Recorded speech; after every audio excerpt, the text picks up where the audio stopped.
जो कृषि है, खेती है, खेती एक बहुत बड़ी इंडस्ट्री है और इस इंडस्ट्री को चलाने वाली प्रकृति है।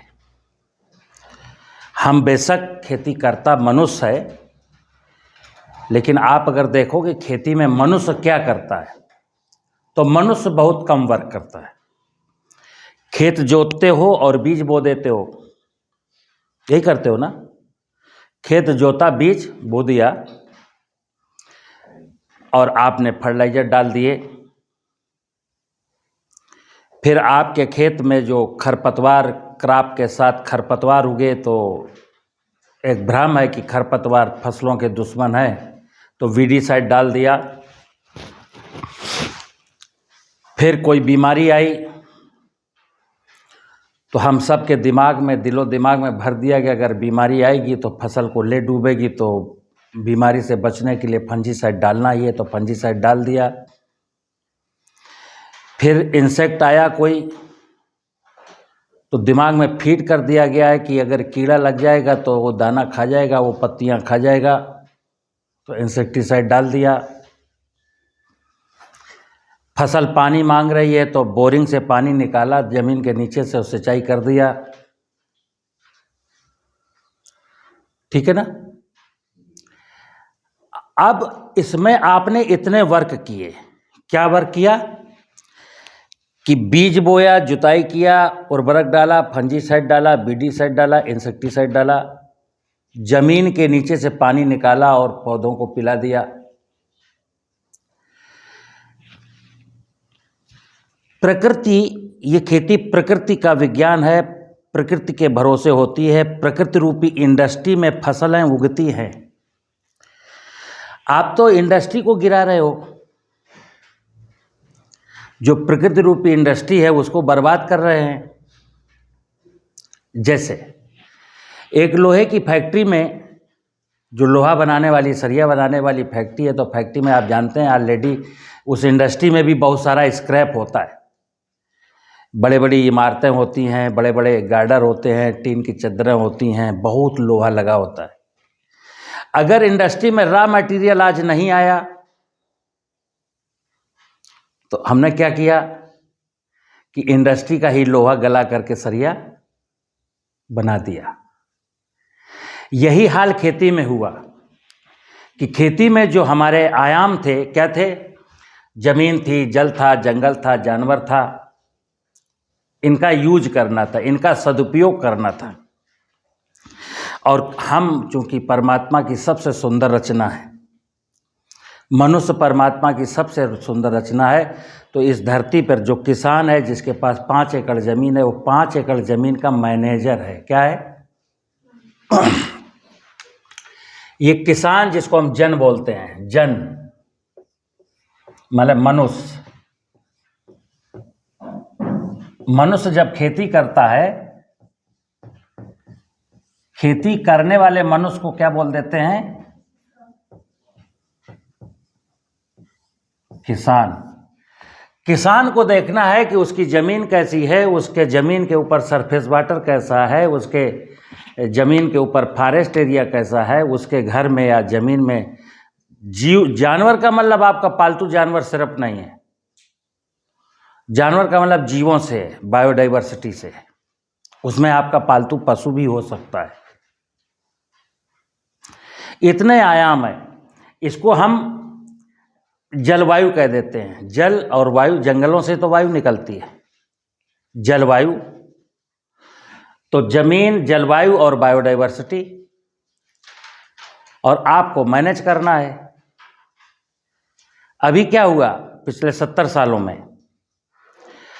हम ये नहीं कहते, हमने कीर्तिमान पाया, बहुत बड़ा कीर्तिमान हासिल किया। 60 मिलियन टन से के सफ़र से शुरू हुए थे 1960 में, और आज 325 मिलियन टन को पार कर गए।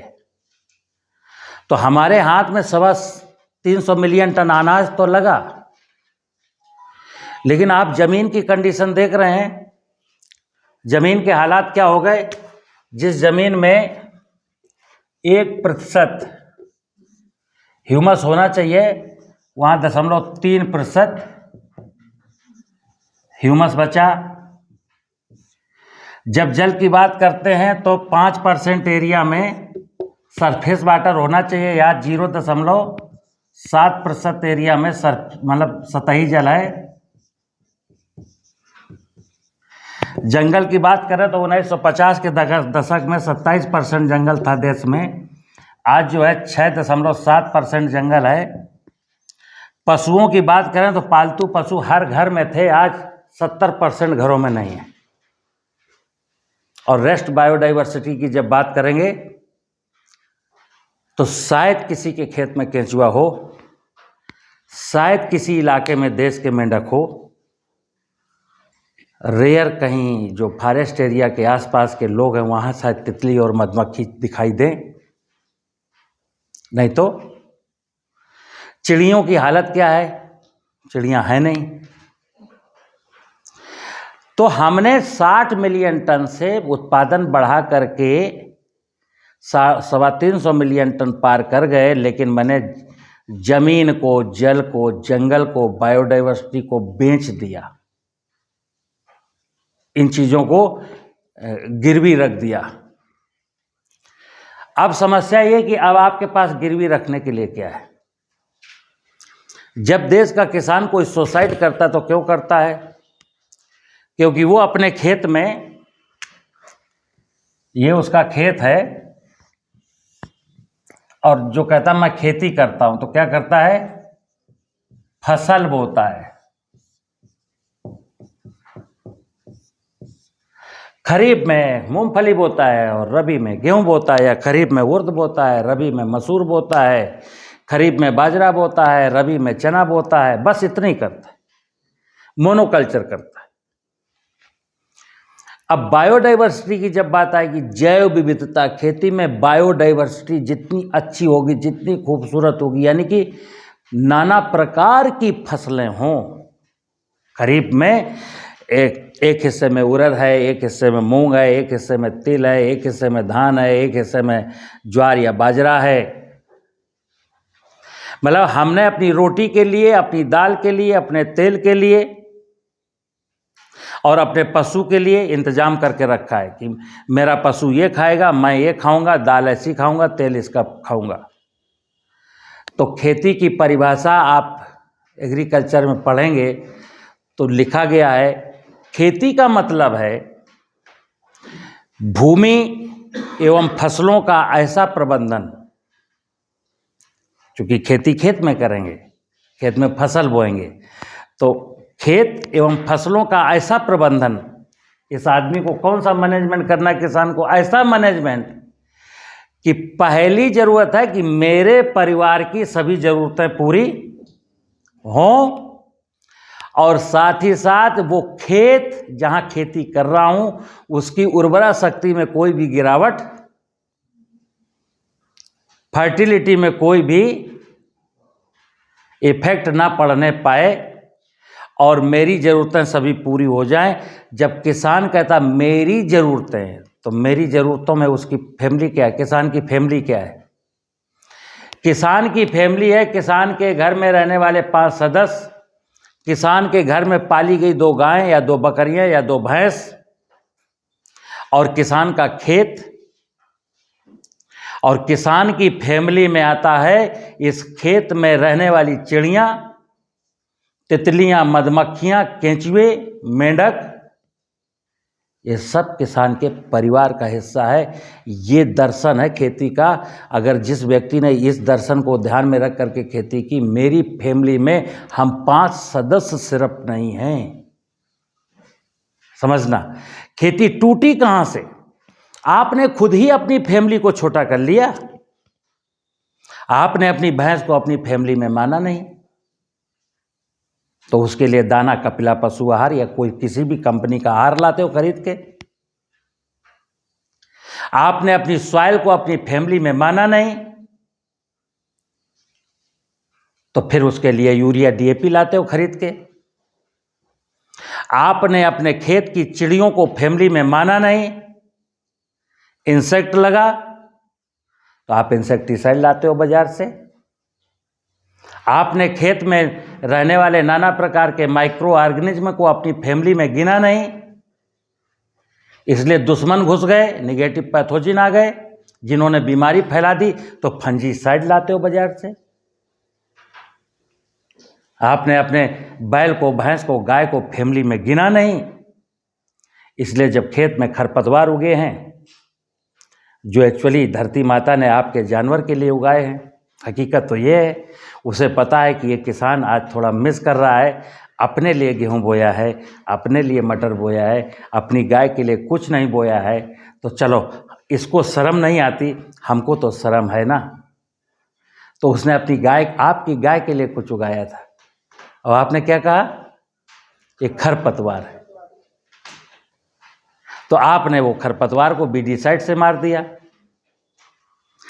आपके, मैंने कहा कृषि की परिभाषा में है सॉइल की फर्टिलिटी। जब सॉइल की फर्टिलिटी की बात आती तो आपको मालूम है सॉइल की फर्टिलिटी बिना पानी के बरकरार रह नहीं सकती। तो और आपने गेहूं बोया है, पेड़ पहले काटे तो बारिश कम होने लगी, जहाँ 900 मिलीमीटर पानी होता था वहाँ 500 मिलीमीटर वर्षा होने लगी। जो भी पानी हुआ खेत में रुका नहीं, तो जब खेत में रुका नहीं, पानी कम हुआ, तो पहले मैं चना मटर बोता था, आज मैं आधुनिक युग में धान और गेहूं और गन्ने की, कपास की खेती करने लगा। जिनको पानी की ज़रूरत है तो मैं जानी ज़मीन से निकालने लगा। अगर हमको 3 बार दस्त आ जाए, 2 बार वोमिटिंग हो जाए तो डिहाइड्रेशन हो जाता कि नहीं हो जाता? फिर बोतल चढ़ती कि नहीं चढ़ती है? ये धरती माता को कब का डिहाइड्रेशन हुआ पड़ा है, इसको बोतल नहीं चढ़ाएंगे। तो ये जीवंत जो प्रणाली है, जो पूरी प्रकृति जो जीवंत है, उस जीवंतता को, प्रकृति की जीवंतता को हम जाने अनजाने अज्ञानता बस नष्ट करते चले जा रहे हैं। और ये दोष आपका नहीं है, ये दोष है तथाकथित आधुनिक कृषि विज्ञान का, जिन्होंने, मैंने बोला कल कि कृषि का संपूर्ण दारोमदार प्रकृति के विज्ञान पर निर्भर है, प्रकृति के विज्ञान पर, जहां हम जल जंगल जमीन जानवर जो प्रकृति के हिस्से हैं उनको कंसीडर नहीं करते। आज की खेती में एक ही चीज़ है, हाई यील्डिंग वैरायटी, अच्छी कंपनी की यूरिया, डीएपी, फर्टिलाइजर, जाइम और अच्छी कंपनी के इंसेक्टिसाइड, बीडीसाइड, फंजीसाइड। मेरे जेहन में केवल इतना है तो मेरी आदत पड़ गई। जैसे आज देश के किसी किसान से कोई पूछे बिना फर्टिलाइजर की खेती हो सकती क्या, बोले नहीं। बिना पेस्टिसाइड की खेती हो सकती है क्या, बोले नहीं। अच्छा बिना सिंचाई के फसल हो सकती है, बोले नहीं। इसके बावजूद जब किसानों के मानस पटल पर, किसानों के दिमाग में बात बैठ गई है, उसके बाद हमारे देश की नीतियां कहती हैं चलो प्राकृतिक कृषि की ओर। तो लोगों को, व्यावसायिक लोग हैं बहुत दुनिया में, व्यावसायिक लोग हैं, उनको व्यवसाय चाहिए, तो उन्होंने कहा यार अब ये अच्छा आया है, अब चलो यहाँ कुछ 2-2 हाथ किए जाएं। केमिकल खेती तो अब लगता है धीरे धीरे हो ही गई, एक दिन तो किसान समझेगा ही, लेकिन चलो तब तक प्राकृतिक खेती में, ऑर्गेनिक फार्मिंग में कुछ हाथ आजमाया जाए। क्योंकि मेरा काम तो बिजनेस है, मैं बिजनेस पहले से करता आया। अगर ये रासायनिक खेती बंद हो गई, प्राकृतिक खेती शुरू हो गई, तो यहाँ कुछ बिजनेस खड़े कर लिए जाएं। अब कुछ लोग आ गए यहाँ बिजनेस करने। प्राकृतिक खेती का मतलब है बिजनेस, नो बिजनेस। प्राकृतिक खेती का मतलब है कि जो लोग देश के खेती नहीं करते वो अपना, कोई किसान को अपना तैयार करें, किसान को प्रमोट करें, उसका माल खरीदें। किसान को जो बेचा जा रहा है उससे फोकस कम हो जाए, एक ही फोकस हो किसान से खरीदा क्या जाना है, किस रेट पर खरीदा जाना है। जो प्रोड्यूसर है वो, और खेती का कच्चा माल, एक इंडस्ट्री में, प्लास्टिक की इंडस्ट्री में तो प्लास्टिक का कच्चा माल कहीं से आएगा, लोहे की इंडस्ट्री में लोहे का कच्चा माल, स्क्रैप कहीं से आएगा। खेती का कच्चा माल क्या है? देखिए खेती का कच्चा माल क्या है?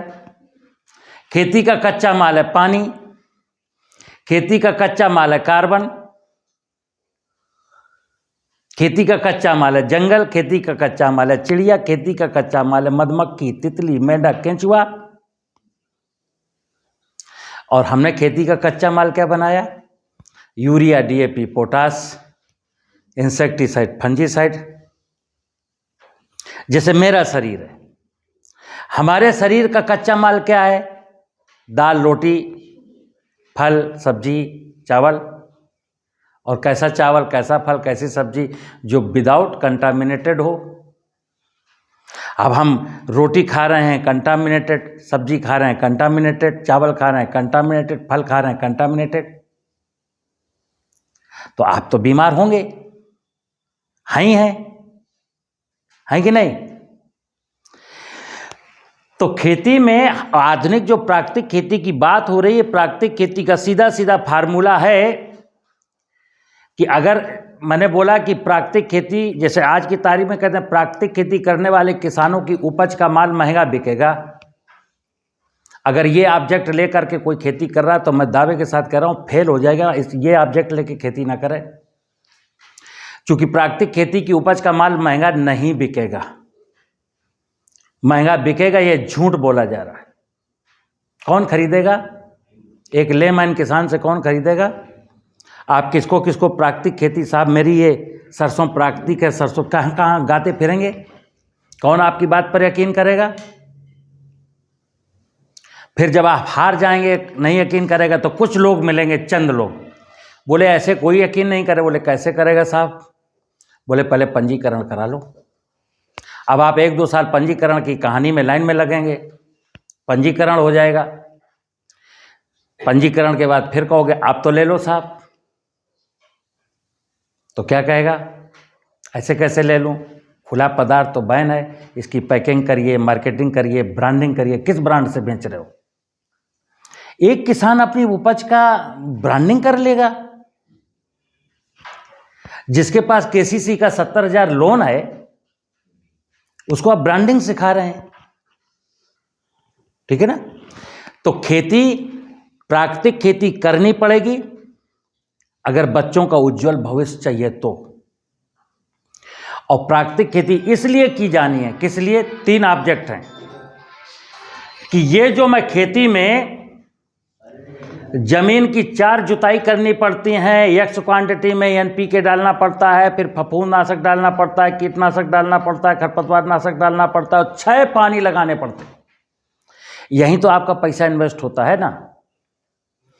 प्राकृतिक खेती की समझ का मतलब है अब मुझे रासायनिक उर्वरकों की जरूरत नहीं है, अब मुझे बीडीसाइड की जरूरत नहीं है, अब मुझे फंजीसाइड की जरूरत नहीं है, अब मुझे इंसेक्टिसाइड की जरूरत नहीं है, अब मेरी फसल में पानी लगाने की जरूरत। कई बार तो लोग कहेंगे पागल हो गया क्या आदमी है, पानी की जरूरत तो पड़ेगी। आप नेचर का अध्ययन करेंगे तो मैं बता दूं पानी की जरूरत नहीं पड़ेगी। पहले प्रकृति की व्यवस्था को एक बार समझो तो मैं गारंटी के साथ कहता हूं खेती में पानी की जरूरत नहीं है। लेकिन हाँ, समग्र जो समझ है खेती की वो आनी चाहिए। मैंने बोला खेती प्रकृति पर आधारित है।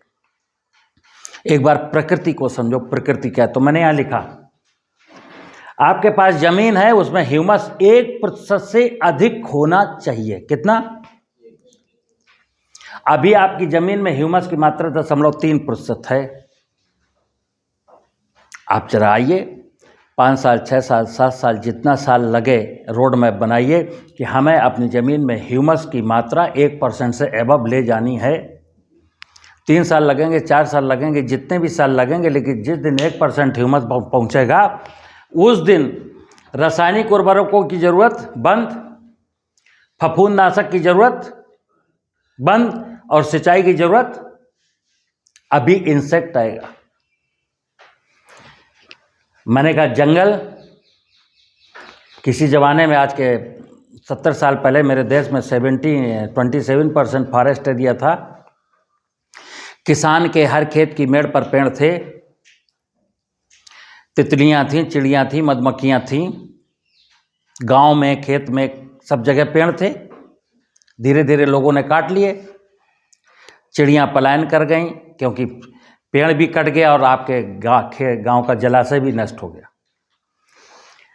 तो अगर मेरे यहाँ जंगल है, जैसे आप 27% होना चाहिए, अब 6.5% बचा है जंगल केवल।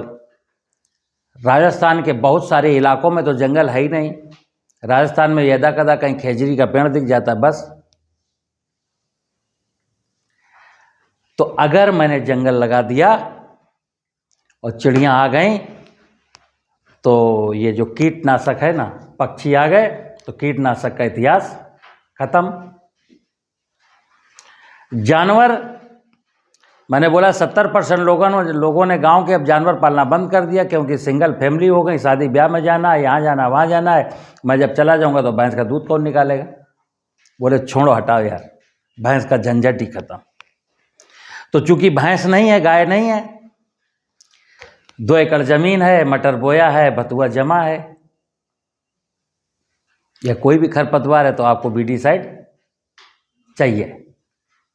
अन्यथा फसल के बीच में खड़े हुए खरपतवार हम पिक करते, हर रोज 20 किलो 25 किलो लाते, 15-20 दिन 25 दिन में खरपतवार सब साफ हो जाते। मेरी गाय खाना खा लेती, उसका दूध मिलता, मैं पी लेता, गोबर आता, खेत में चला जाता वापस।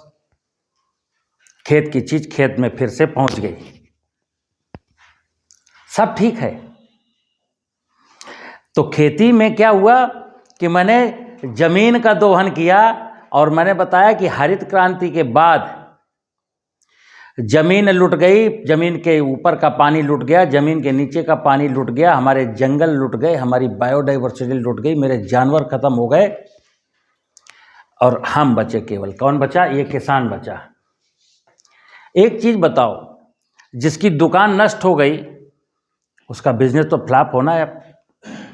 आपकी दुकान ये थी, जमीन मजबूत होनी चाहिए, जमीन के नीचे पानी होना चाहिए, जमीन के ऊपर जंगल होना चाहिए, बायोडाइवर्सिटी होनी चाहिए, घर में जानवर होना चाहिए। आपने जानवर बेच दिया, जमीन की फर्टिलिटी को बेच दिया, पानी को लूट लिया, चिड़िया तितली मधुमक्खी केंचुआ दीमक को केंचुआ सबको मार दिया। अब तो मेरे मरने की बारी है। तो 2 ही चीज़ें हैं, या तो मरने की तैयारी करना है देश को, और फिर बता दूं, ये जो नेचर है, ये प्रकृति है, अगर मैं प्रकृति का नहीं हुआ तो प्रकृति भी मेरी नहीं होगी। इस संसार में गिव एंड टेक का सिस्टम है। अगर मैं आपके घर में व्यवहार नहीं करके आया 501 रुपये, तो आप मेरी बिटिया की शादी में आएंगे ही नहीं। आप क्यों आएंगे भाई, जब मैं नहीं आया था? तो हम जब धरती को कुछ देंगे नहीं, पानी को कुछ देंगे नहीं, जंगल को कुछ देंगे नहीं, तो ये जंगल पानी धरती हमको कहाँ से दे देगी?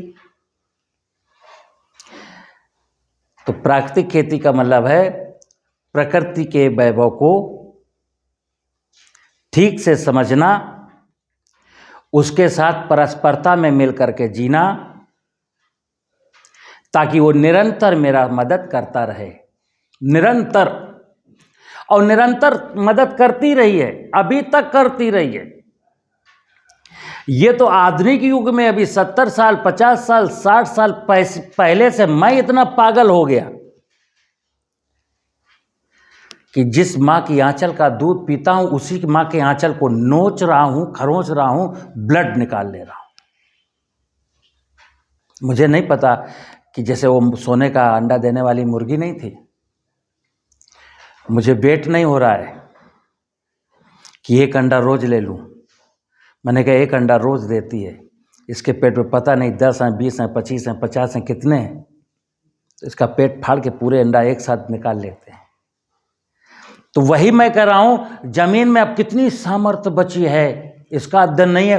बोले जितनी भी बची है सब का सब निकाल लो, और स्कूटर ले लो, बाइक ले लो, कार ले लो, एसी ले लो, टीवी ले लो, फ्रिज ले लो, कूलर ले लो, कुछ कर लो। प्राकृतिक संसाधनों को दांव पर लगा करके भौतिक संसाधन खरीद लो।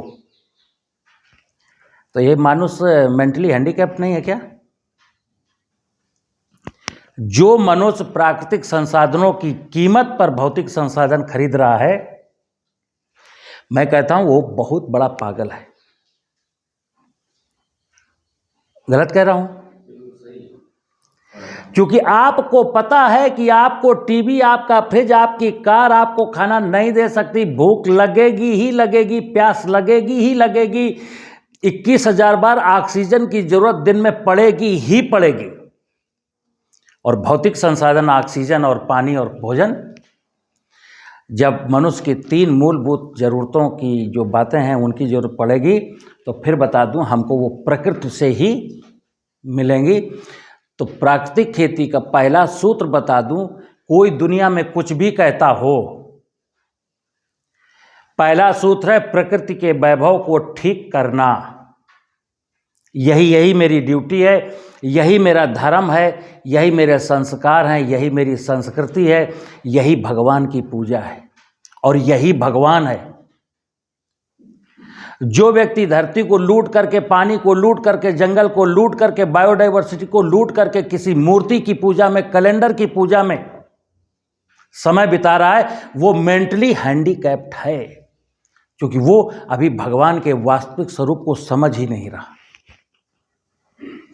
यहां भी क्या हुआ, जो हमको बता दिया गया वो मैंने मान लिया कि शिव जी ऐसे होते हैं, खेती ऐसी होती है, खेती में उर्वरकों की ज़रूरत पड़ती है, खेती में पेस्टिसाइड की ज़रूरत पड़ती है, खेती में पानी की ज़रूरत पड़ती है। जो हमको बता दिया जाता वही मैं मान लेता हूँ। तो मित्र, खेती कॉमन सेंस का विषय है। कॉमन सेंस का विषय ये है कि हम अपनी इंद्रियों के माध्यम से, शरीर की वाह इंद्रियों के माध्यम से, शरीर के अंतःकरण की इंद्रियों के माध्यम से हम हमारा जो ये मनुष्य जो मैं हूँ, मेरा इस नेचर से रिश्ता क्या है, मेरा इस नेचर से क्या रिश्ता है, उसको पता करिए और उस रिश्ते को निभाने के लिए तत्पर हो जाइए। इसी का नाम प्राकृतिक खेती है। बाद बाकी जितनी भी बकवास है ना देश में, वो चलती रहेंगी। नमस्कार। गलत कहा?